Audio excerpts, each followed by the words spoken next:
The David Pakman Show at davidpakman.com. Welcome to the show. It's October 31st, 2012. Less than a week left until the 2012 presidential election. Welcome to everyone watching live on the We Survive Bush, You'll Survive Obama Facebook page, Lewis, and one of Lewis's favorite pages as well, the I Love It When I Wake Up in the Morning and Barack Obama is President page.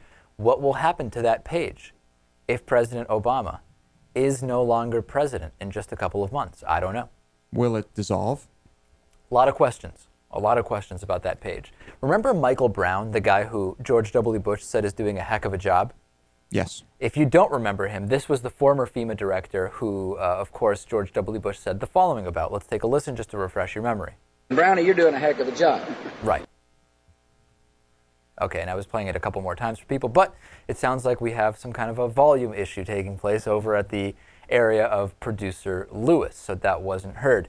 Well, now Michael Brown is saying that President Obama, you gotta love this, he reacted too quickly to Hurricane Sandy. What do you think, Lewis? It's a blistering criticism.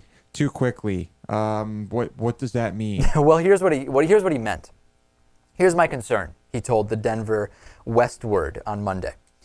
It's premature when the brunt of the storm won't happen until late this afternoon, saying that the official response of President Obama declaring the states of emergency and so on and so forth would make people complacent because he did it before the storm actually hit. Now, if you want to think critically about this, you would realize, number one, a lot of relief funding depends on the president declaring those states of emergency. That's number one, to mobilize resources in time to actually get there and do their job quick enough. In other words, to prevent Katrina from happening again. That's kind of what you need to do. But also, imagine if President Obama hadn't done anything early. Then he'd just be criticized for waiting too long. Right. It seems that it doesn't matter how early you do it. If there's a chance that there could be serious damage to certain areas, you start mobilizing. I understand that Brownie is probably bitter that George W. Bush completely bungled Katrina and took Brownie down with him. But criticizing Obama because you're bitter is a little bit of it's childish. It's childish. It's a little bit of an amateur move, I would say. Yes. And again, it was a no-win for President Obama on the political side, because if he didn't do this early enough, then he'd be getting criticism. What's important, though, is not the politics of it. It's, did President Obama do what he should have done, given the nature of the storm and what it was predicted to be? And I think it is.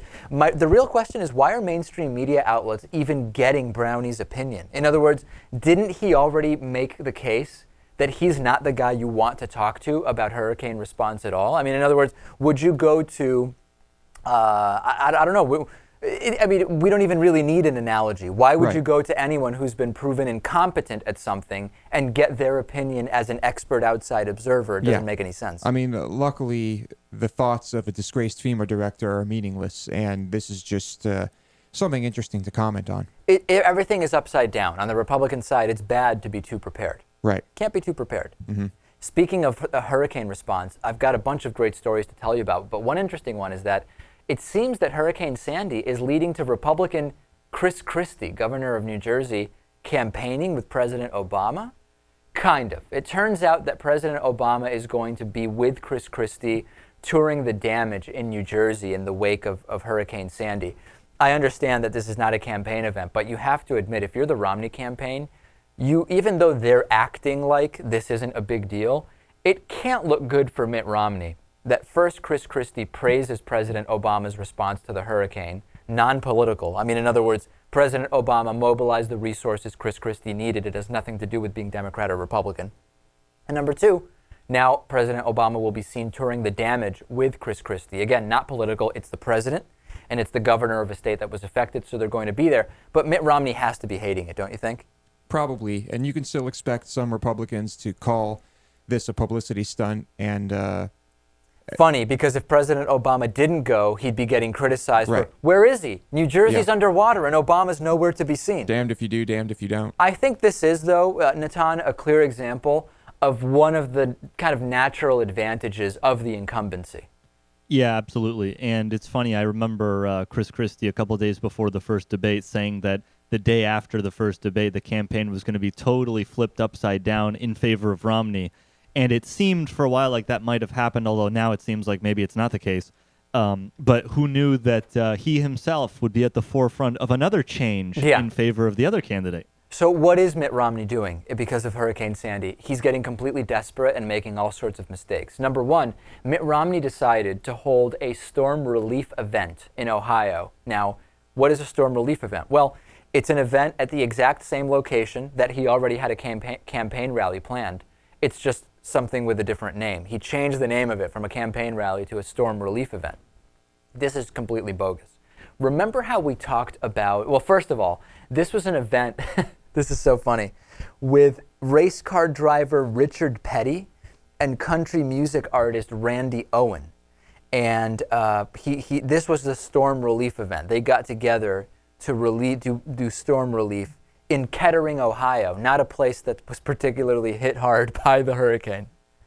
Yeah, obviously still a campaign event. I mean, I hope that these stars donated some money to the Red Cross or something. At least some good was done. Yeah. Well, let's get into that, Louis. Yeah. Let's talk about that. Yesterday we talked about how the Red Cross advises that in the days before and during hurricane relief, don't collect items because the items have to be sorted, checked in, repackaged, needs assessed, and then distributed. So items are not really a good thing to be collecting for the Red Cross in the actual days leading up to the hurricane or during hurricane relief. Money is, because then money can be used to buy whatever's needed right nearby and brought over.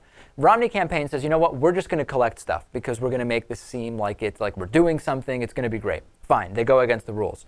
So then they collect these items at this storm relief event. It turns out that they themselves bought a lot of the items because they were worried if people don't show up with items, we need a good photo op. So we actually need to make sure we have these items here. So the campaign bought a lot of the items, then donated them to themselves in order to then donate them to the Red Cross against Red Cross policy for hurricane relief.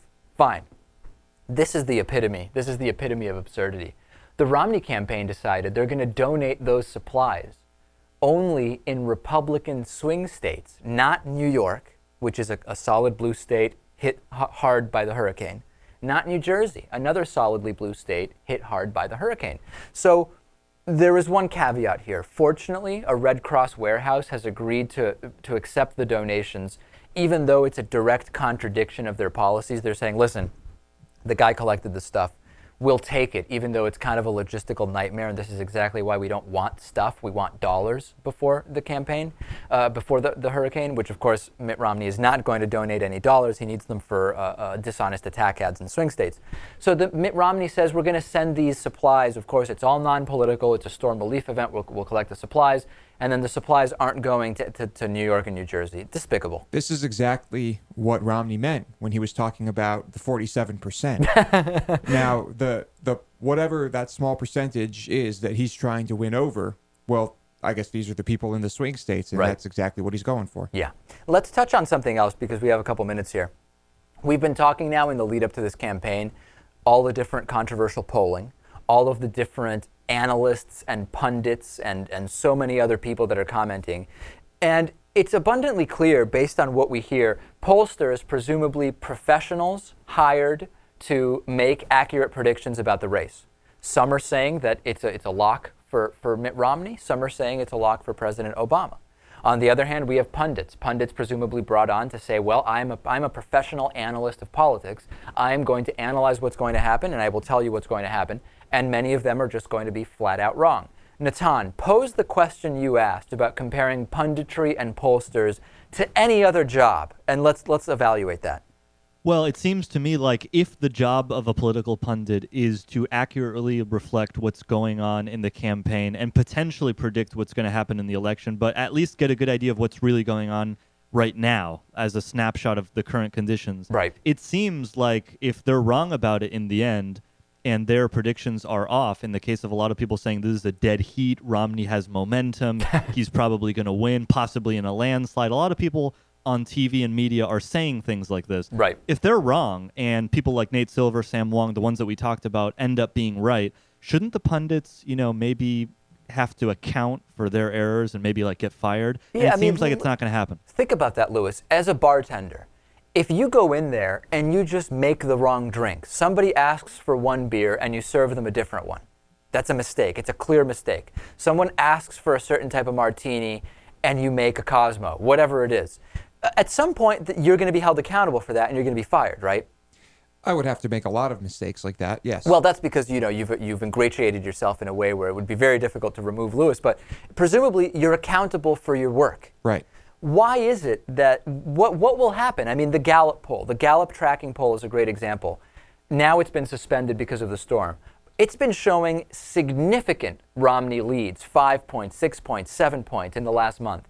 If this ends up being President Obama wins by 3, that's an 8 percentage point error in that tracking poll.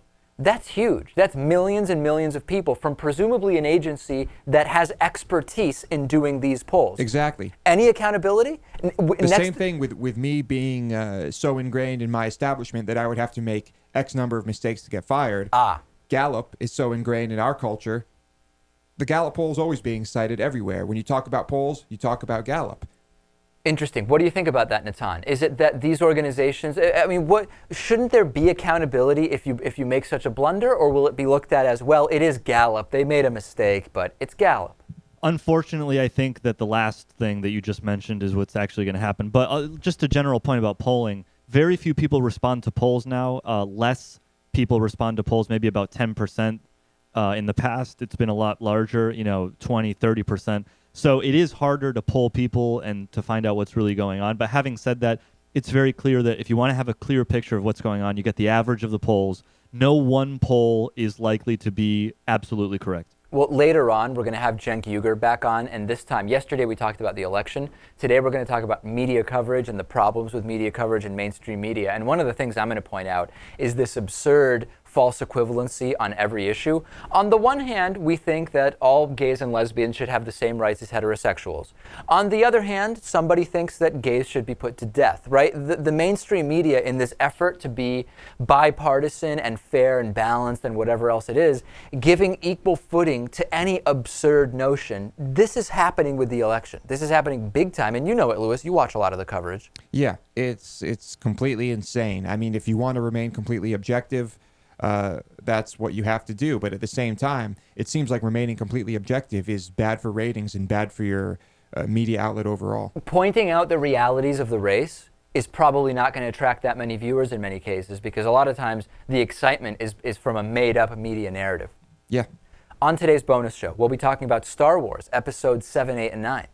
Interesting stuff. Is Lewis excited? Am I excited? Do I even care about Star Wars? We'll discuss it all. Also, Starbucks being mobbed by coffee fanatics in the middle of the hurricane.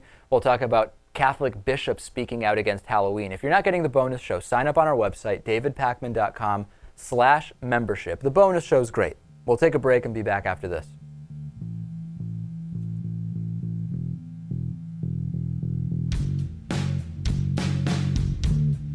The David Pakman Show at davidpakman.com.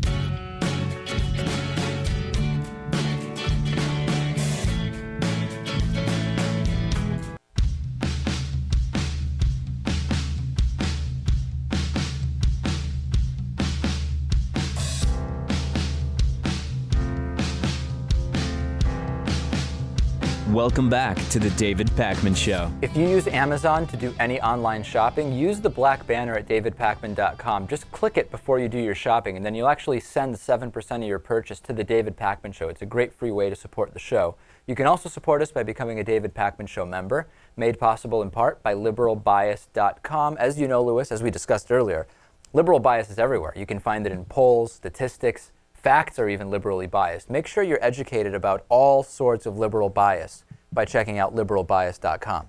You can also support the show by running around and telling everybody about David Pakman. Well, or about your incredible production skills. Well, I think most people already know about that. Yeah, they kind of speak for themselves. Right. Today's new David Pakman Show member of the day, Douglas Rackow. Douglas Rackow, it's great to have Douglas on. I don't know if Douglas goes by Doug or if he goes by the full Douglas name. Or Dougie, or D. Or it could be any number of things, but I will go with his formal name, Douglas. And it's great to have him aboard, as well as every other David Pakman Show member. Mitt Romney in the past has said that Roe versus Wade should actually be reversed. He said, my view is that the Supreme Court should reverse Roe v. Wade and send back to the states the responsibility for deciding whether abortion should be legal or not. He also called it, on his campaign website, a case of blatant judicial activism, and he promised to appoint judges that will follow the law and the Constitution when asked about Roe v. Wade. It certainly seems to imply that he would like to see Roe v. Wade overturned and that he would hire judges that he thinks might actually do that. Putting that aside for a second, putting reality aside for a second, Norm Coleman former Senator Norm Coleman showed up, talked to a bunch of Jews who they're trying to convince to vote for Mitt Romney. They probably aren't going to. The Jewish vote is going overwhelmingly to President Obama, and said, no, there's no risk of overturning Roe v. Wade. This is what Norm Coleman had to say. Take a listen. First of all, for those who care, you got to decide what's important right now, what's going to impact you right now. The reality is choice is an issue for a lot of people, an important issue. President Bush was president 8 years. Roe v. Wade wasn't reversed. The two Supreme Court choice picks. Roe v. Wade wasn't reversed. It's not going to be reversed. We have fights over the edges on that. Parental notification, partial birth. So this is fascinating. He's basically saying, listen, George W. Bush was against abortion. He was in 8 years, and Roe v. Wade wasn't overturned. So what's actually worse here? Is he saying Mitt Romney is lying about wanting to overturn Roe v. Wade? Or is he saying Mitt Romney is simply going to be ineffective at making the changes he believes in? In other words, he would like to overturn it, but come on, he's not going to be able to do it. Either way, it's pretty bad. It seems like what's going on here is that Roe v. Wade will not be overturned regardless of Romney's point of view on it. I don't know. No, well, that's not I'm true not at sure all. about that. Hold. Let's back up a second. If Mitt Romney is able to appoint one or two conservative Supreme Court justices, Roe v. Wade is absolutely on the table. It's on the table. Yeah, it doesn't mean it will be overturned. I mean, like he said, even in the Bush era, it was not overturned. Natan?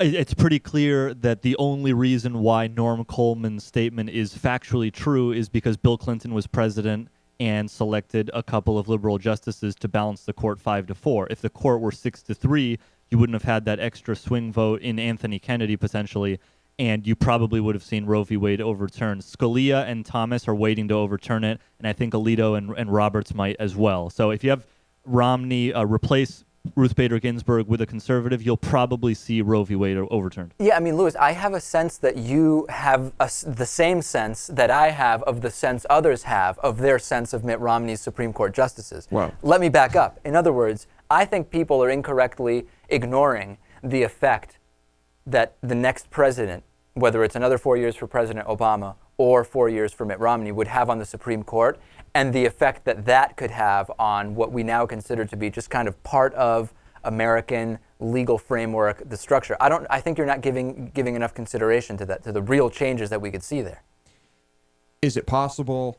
I think it is, but at the same time, I think there are plenty of justices currently who, I'm not going to make any wild claims. I'm not going to make any. I'm just going to say I think it's unlikely either way that it will be overturned. Is it more likely if it's Mitt Romney? More likely, yes. So let's deal in what is more incremental. More likely, yes. All right. The Mitt Romney campaign is training poll watchers to mislead voters in Wisconsin. We covered this kind of tangentially in the past, not specifically in Wisconsin, and now Think Progress has obtained, imagine that, even after they smear us, we still cite Think Progress because they do good work when they're not smearing us. They do. I just find it funny when people use that word twice in a row. They Sorry. do good work. It is a little weird when I hear myself say it. Yeah. Moving on, though. There's documents that have been uncovered by Think Progress which indicate that these poll watchers are being trained with just flatly wrong information. Here's an example. It happens on page 5 of the training packet. It tells poll watchers that anyone who has been convicted of treason, a felony, or bribery is not eligible to vote. It's just not true. Once a Wisconsin voter has been convicted of a felony and they complete whatever sentence was assigned to them, they are eligible to vote. That's one example. Concerning? Yes, definitely. Let's go on. There's 3 other incredibly misleading ones. On page 8, it lists 10 items as the only acceptable proofs of residency. The reality is that the list is very, very lacking in terms of its completion. There are a number of documents not listed there that people can use as proof of residency, including a letter from a public school, student loan papers, a number of other things. Again, poll watchers are being trained incorrectly. And what's the real goal here?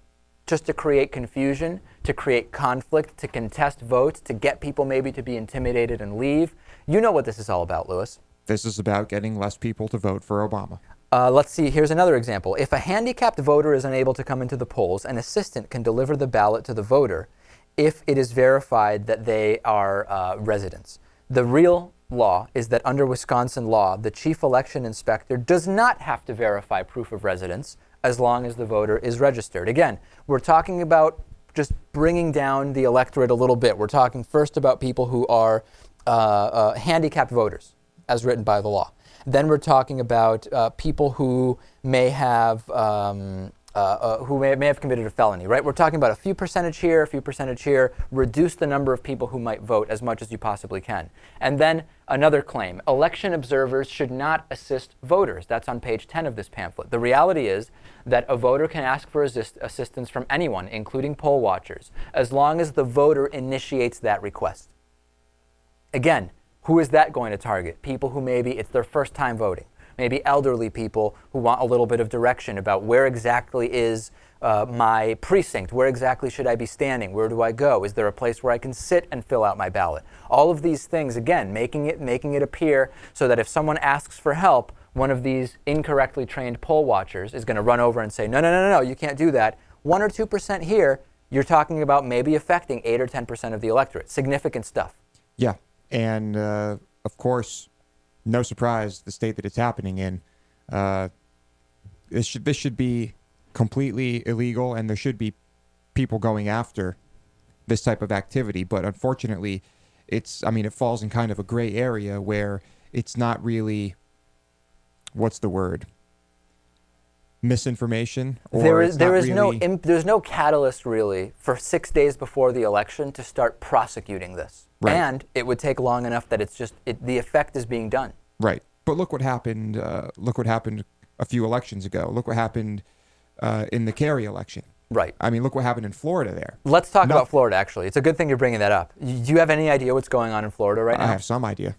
In Florida, we are starting to get some early vote totals, and then we are starting to get some drastically revised early vote totals. Mind you, it's a week out. The election is still a week away. And this is raising some serious questions. We are now starting to get numbers on early voting from Florida. And we are seeing the numbers be revised. Let me give you some examples. Broward County, which is a Democratic Party stronghold located in southeastern Florida. You're familiar with this county, Lewis. Very familiar. Yeah. We're already seeing vote counting issues there. Here's what's going on. The total vote count was initially 28,000 or so, and it was revised down by 536 votes being cast. Doesn't seem like much, but remember, in the 2000 election, the entire state was decided by 538 votes. We've seen a vote change already in one county of that amount, 536. It's almost 2%.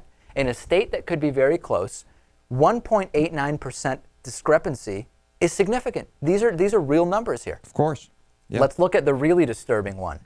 If we look at, this is unbelievable. There is one polling place that has revised the number of votes cast early in Florida at their location from about 2,900 down to 1,900. That's a 34% discrepancy. We're talking about a third. They were off by a third here. Now, people were asked down there what exactly is going on. There's a political consultant named David Brown who's working for 3 Broward candidates, and he said this: there could be a very simple explanation. I have no idea. Great. That's really great. He says almost every precinct changed somewhat, some by 2 or 3 votes, one by about 100, but only one here by 1,000 votes. I'm curious why. I'm pretty curious too. It just happens to be Broward. Now, the elections office said that it's a computer glitch, as if that's supposed to make people less concerned. Great. That's exactly what we're talking about. All this discussion is about computer glitches. That's some coincidence. Computer glitch. So they should release the exact details of a glitch exactly what happened, including testimony from computer experts and how it's going to be fixed and how we can be sure that this isn't going to be an even bigger deal on Election Day. This could swing the election. It's a computer glitch. I mean, come on, people are voting, but there could be a computer glitch. Yet that's what we've been talking about, the possibility of a computer glitch. Right. A glitch that should probably be worked out. How do you think this could go? You call up, hello, election center? Can you tell me why was there such a drop in the numbers you're reporting? Hey, thanks for calling. Nothing to worry about, just a little glitch. A glitch? Can you give me more details about that? Sorry, we're really busy counting ballots. And that's what you hear. Hey, what's going on with the computers? Is everything okay? Is my vote being counted? Sure. That's concerning to me. That's Florida. You're taking this seriously. You're not thinking that this is just nonsense stuff. There's no way. Way too much of a coincidence. Way too much. Natan, what's your thought on this? Well, I certainly hope that the election doesn't come down to Florida like it did in 2000. Hopefully, even if Florida is awash in election fraud, it won't affect the outcome of the election. If it does, we're in for another 2000. I actually got a robocall from Scott Brown, who's running here in Massachusetts for re-election for Senate, saying, I have to say the alphabet backwards in ascending pitch, skipping over every other letter in order to actually sign in to vote. Wow. That's going to be tough. That's tough. It's almost dissuading me from voting altogether. Well, of course, Massachusetts, that would be the place to dissuade voters, right? And you know I love to vote. You do. All right, let's take a break. Facebook.com/David Pakman Show. Yesterday, we had Cenk Uygur on to talk about the election. Today, he'll be back on to talk about media coverage and the problems with mainstream media. Stay tuned. You're not going to want to miss this interview.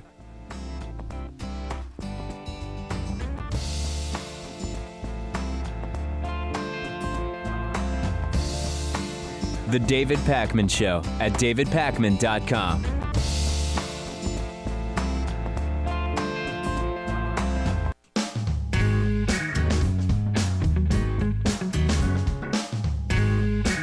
Welcome back to the David Pakman Show. Welcome back to the show. Let's get right into the second part of my interview with Cenk Uygur, host of The Young Turks at theyoungturks.com.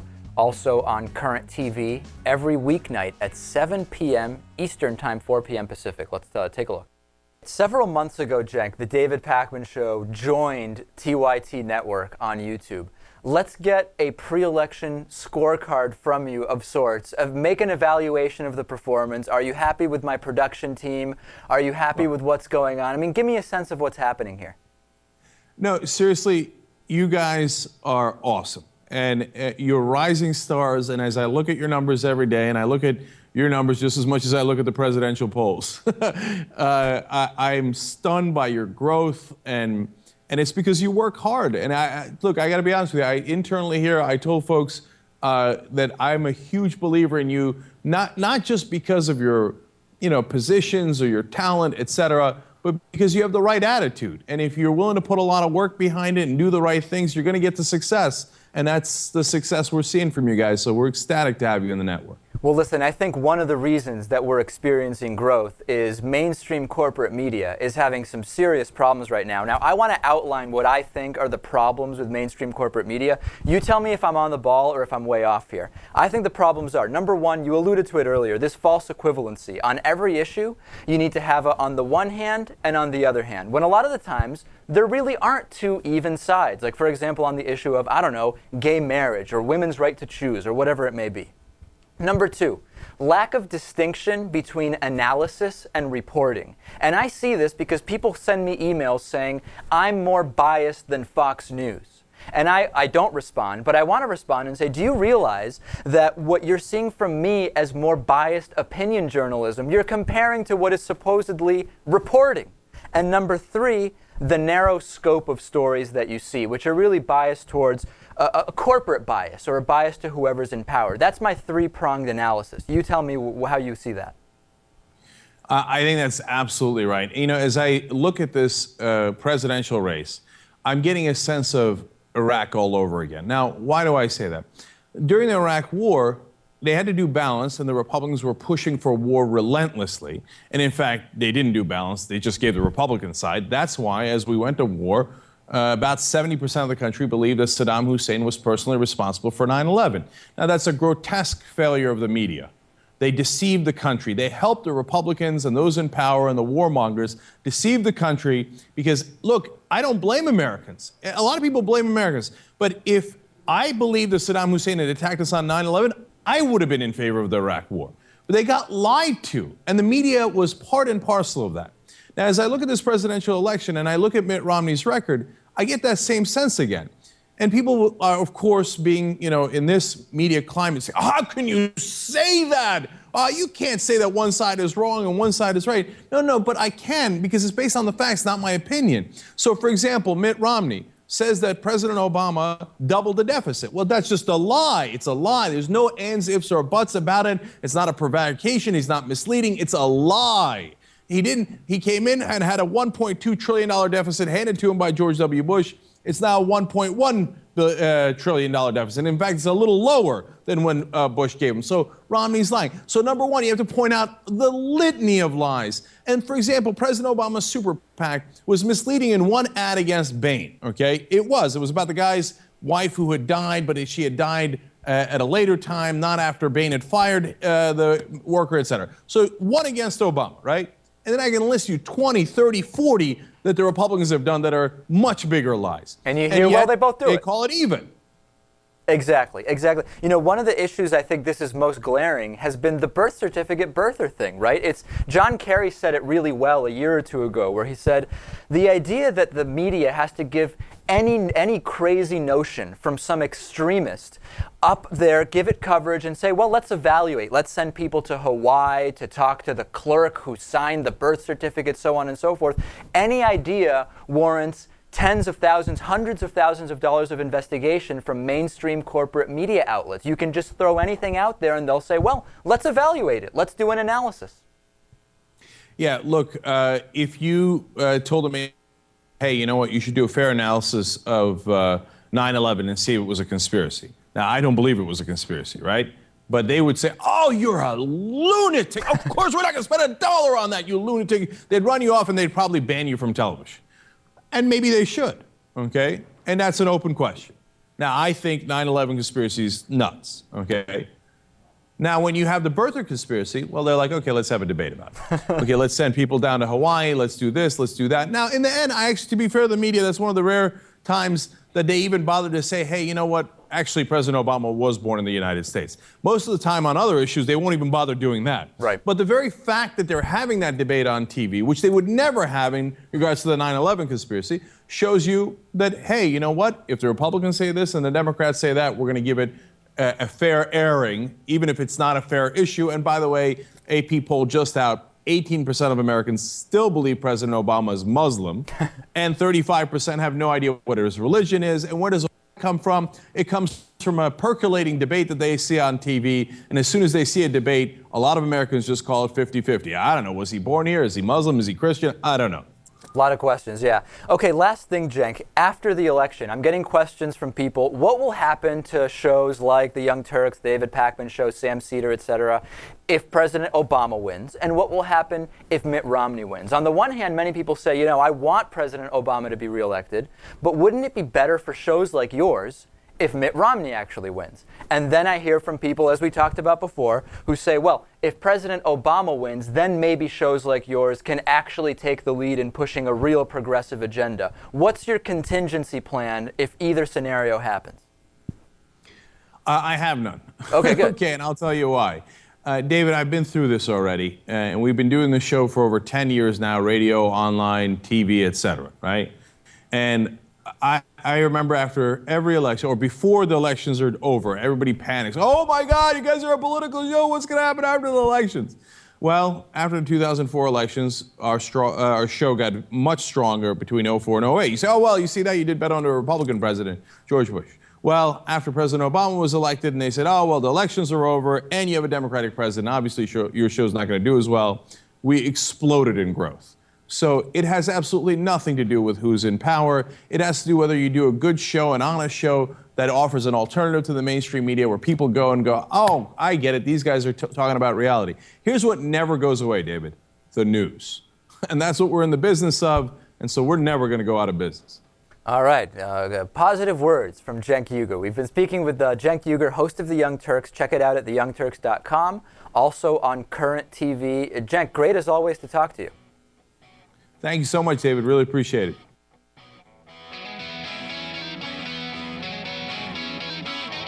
The David Pakman Show at davidpakman.com.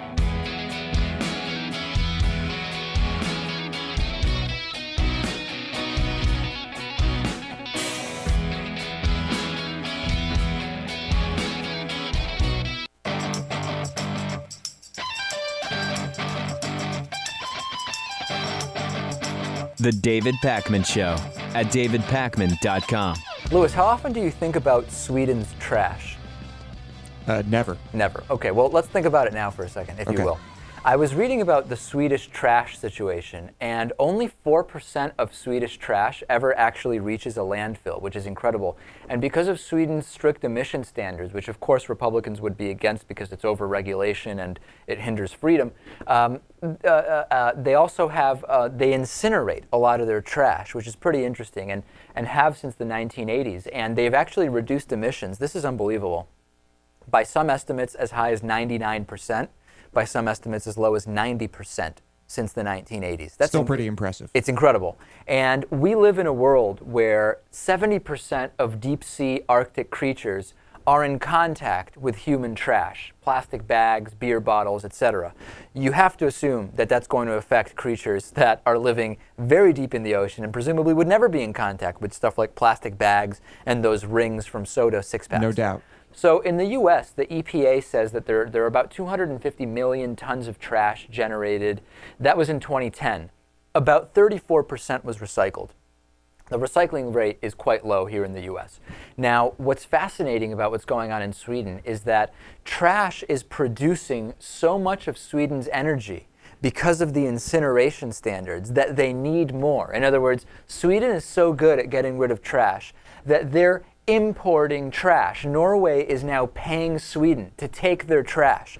And this could actually start quite a trend, as you can imagine.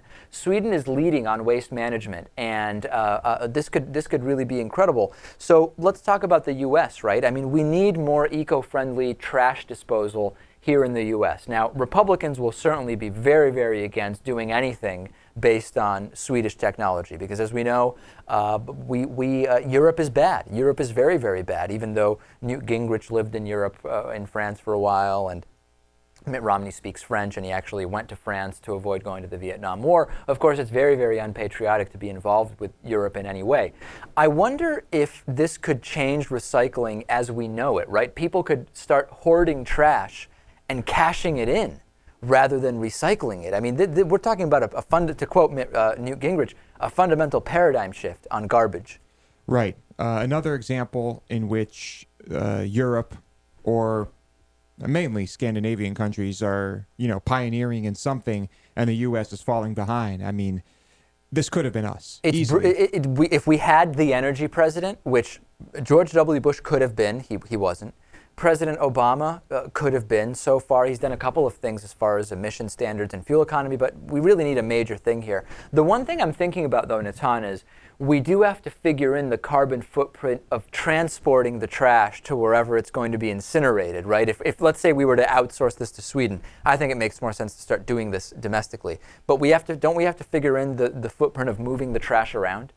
Yeah, absolutely. That needs to be taken into account. But yeah, we need to look to countries like Sweden that are being innovative. It's like a small country like Sweden that's well off financially can take the liberty in trying things like this. So it's good that they've taken a step forward. I agree. But this is what happens when everyone is on the same page. Everyone is like-minded over there. Your government is not a cluster F, if you will, of opposition.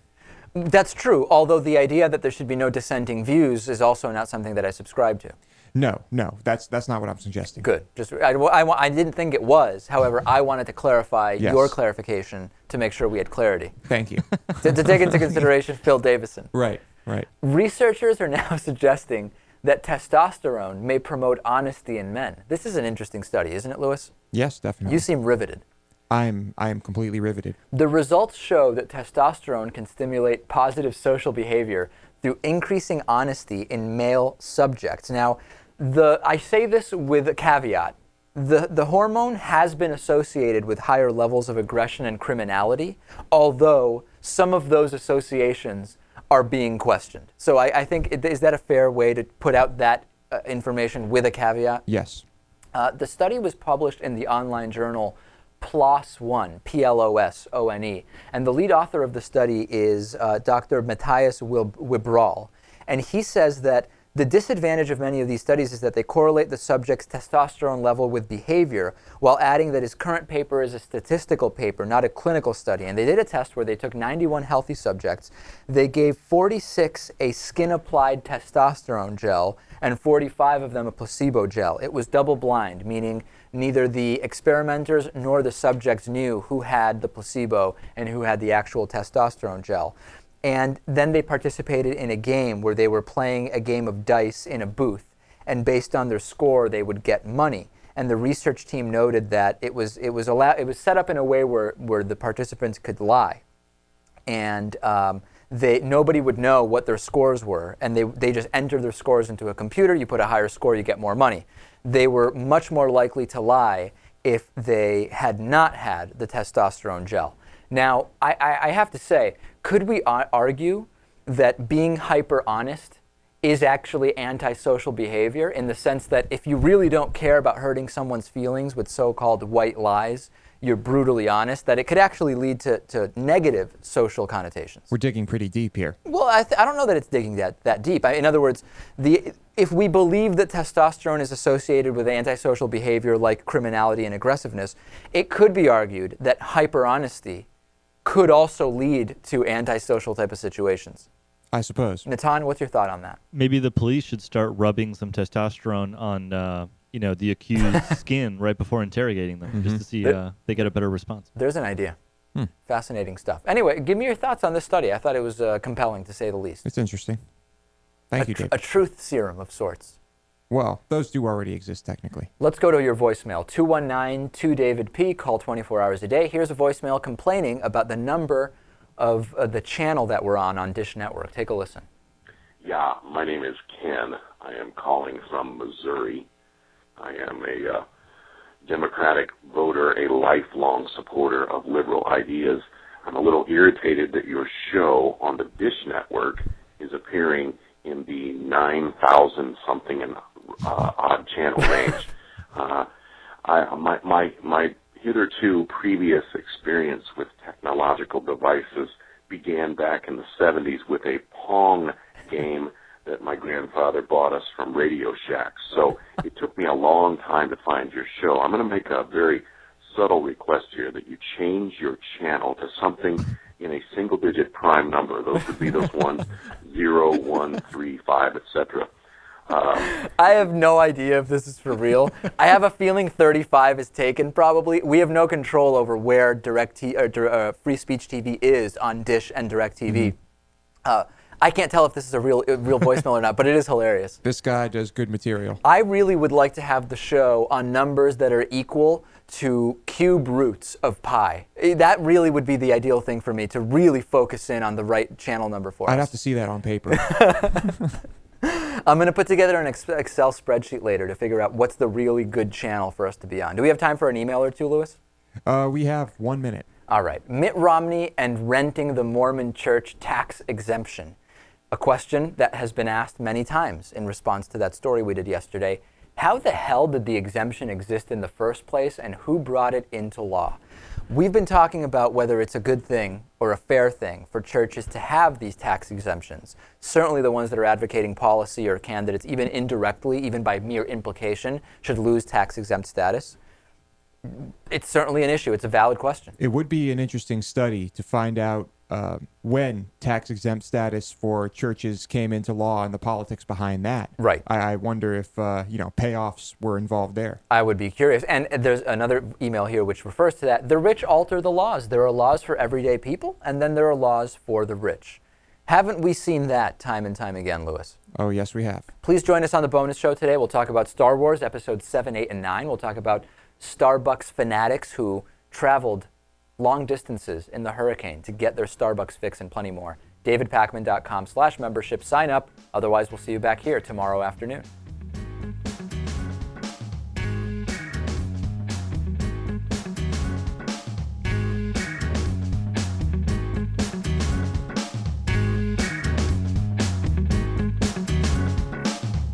The David Pakman Show at davidpakman.com.